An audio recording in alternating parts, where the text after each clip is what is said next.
Buenas tardes, Dios les bendiga, bienvenidos a Momentos de Victoria con su servidora, la pastora Olga María González. Estamos terminando esta semana con bendición. Hemos sido tan bendecidos a través de la carta de Pablo a los Romanos. Estamos en el capítulo 4, versículo 5, dice: mas el que no obra, sino cree en aquel que justifica al impío, su fe es contada por justicia. Como también David habla de la bienaventuranza del hombre a quien Dios atribuye justicia sin obras, diciendo: bienaventurados aquellos cuyas iniquidades son perdonadas y cuyo pecado son cubiertos. Bienaventurado el varón a quien el Señor no inculpa de pecado. Estamos en el Salmo 32, 1 y 2. Eso es lo que nos escribe Pablo, recordando el Salmo, recordando que Pablo era un erudito del Antiguo Testamento, y él nos comparte de su conocimiento, nos comparte del Salmo 32. Dice la palabra de Dios, la lógica de que el que obra o del obrero. Una persona puede mirar día a día al que obra y ver lógicamente que el hombre no es justificado por las obras, sino por la fe. Las obras indican que hay una deuda. Cuando un hombre trabaja, alguien le debe. Si el hombre pudiera trabajar para ganar su justicia, esto es obrar de modo que Dios le quedaría debiendo la justicia. Entonces, Dios estaría en deuda con el hombre, pero Dios, siendo Dios, es completamente autosuficiente, por lo tanto, no puede ser deudor de nadie. Él no puede ser obligado a hacer algo. Creer en Dios es justicia. Es el impío que cree el que es contado por justo. Esto es porque el hombre que reconoce que es un impío es el hombre que rechaza el yo y siente su necesidad de ayuda divina en lo espiritual.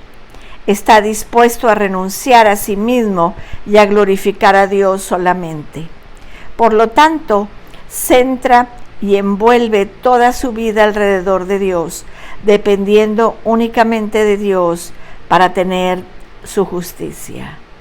Dios nunca desecha a una persona que siente y confiesa su impiedad y desea reconocer a Dios y glorificarle. Dios es amor, y el amor de Dios va a ser conmovido por un acto de fe tan humilde. Dice la palabra de Dios en Romanos 5:1, justificados pues por la fe, tenemos paz con Dios por medio de nuestro Señor Jesucristo. Y en Gálatas 3:6 dice: así Abraham creyó a Dios y le fue contado por justicia. Cabe recordar la enseñanza de la Biblia en el sentido opuesto. El hombre que no reconoce que es un pecador, que no rechaza el yo, ni siente necesidad de ayuda divina, es el hombre que se declara autosuficiente y se declara justo ante sus propios ojos. Por lo tanto, se le sentencia como no justificado, no tanto por el hecho de que Dios lo rechaza, como por el hecho de haber rechazado el ya a Dios. En Juan 3:18 dice: el que en él cree no es condenado, pero el que no cree ya ha sido condenado, porque no ha creído en el nombre del unigénito Hijo de Dios. Ahora, vemos los versículos que leímos. 7 dice en el 6, como también David habla de la bienaventuranza del hombre a quien Dios atribuye justicia sin obras, diciendo: bienaventurado aquel cuyas iniquidades son perdonadas y cuyo pecado son cubiertos. Bienaventurado el varón a quien el Señor no inculpa de pecado. La lógica del hombre bienaventurado de Dios, de David.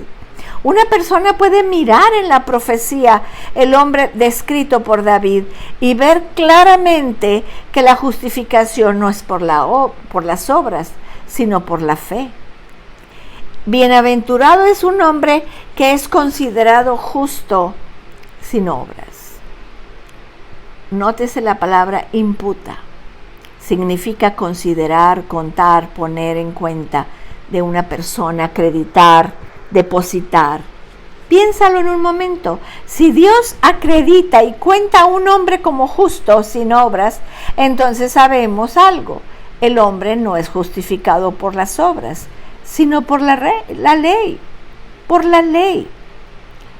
La pura lógica nos enseña esto. Así que es bienaventurado el hombre a quien se imputa o acredita o se le atribuye la justicia. No por sus obras, sino porque cree en Dios. Y Dios lo ama tanto que toma la creencia del hombre y le cuenta como justicia. El bienaventurado es el hombre cuyos pecados son perdonados y cubiertos. Vamos a pensar por un momento. La transgresión existe a pesar de todas las obras y esfuerzos de los hombres por eliminarla. No importa cuánto se esfuercen los hombres, el pecado sigue existiendo. Si alguien tiene que manipular la transgresión, es solamente Dios. Dios quien puede hacerlo y solamente Él. Sencillamente tiene que perdonar la iniquidad o el pecado del hombre. La lógica nos dice que si Dios ama tanto como para perdonar sencillamente al hombre su pecado, entonces la justificación no es por la ley, sino por la fe, como lo hemos estado viendo.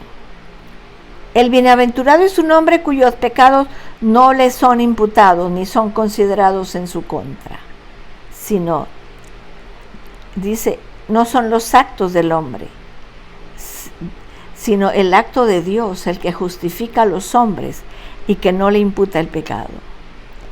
Dice en Isaías 38:17, he aquí, amargura grande me sobrevino en la paz, mas a ti agradó librar mi vida del hoyo de corrupción, porque echaste tras tus espaldas todos mis pecados.